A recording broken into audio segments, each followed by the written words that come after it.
Comment ça a commencé? Eh bien, j'ai découvert la scène en fait à l'âge de 4 ans. J'ai commencé par de la danse, c'était plus de l'expression corporelle que de la danse en fait. Et donc là, la première fois que j'ai découvert la scène, ça a été comme un coup de foudre. Je suis tombée amoureuse en quelque sorte. Donc j'ai fait 12 ans de danse classique et moderne jazz. Et puis j'aimais chanter comme toutes les petites filles vers l'âge de 5 ans. J'imitais Madonna dans ma chambre, je baragouinais de l'anglais.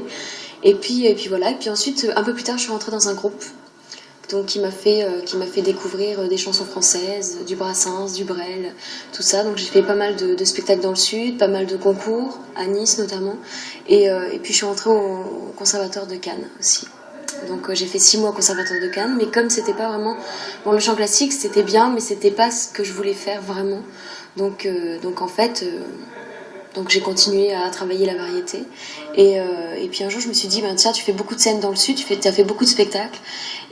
Ça serait bien d'essayer d'essayer de faire de la télévision. Donc j'ai envoyé un disque à l'émission Grain de Star sur M6. Donc je l'ai envoyé vraiment comme ça, c'était vraiment au hasard, puisque bon, j'avais pas besoin de... Mon but c'était pas de percer, c'était vraiment d'avoir une nouvelle expérience. Donc voilà, j'ai envoyé une cassette, j'ai été sélectionnée, je suis passée à l'émission, et puis quelques jours après on m'a appelée en me disant bah voilà, on nous a proposé de te faire passer un casting, Roméo et Juliette, c'est sérieux, c'est bien, tu vas voir.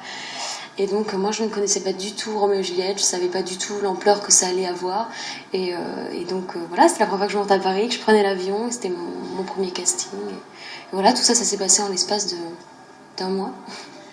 Alors oui, le moment de ma mort, il faut calculer quand même pour tomber. Moi, j'ai beaucoup de mal toujours de tomber, parce que c'est vrai que bon, je me poignarde, je tombe, mais après c'est sûr que je ne peux plus bouger, puisqu'il faut que bon, je reste dans la même position. Donc il nous est arrivé à Damien et à moi de se trouver dans des positions pas possibles, et puis d'être obligés de rester comme ça.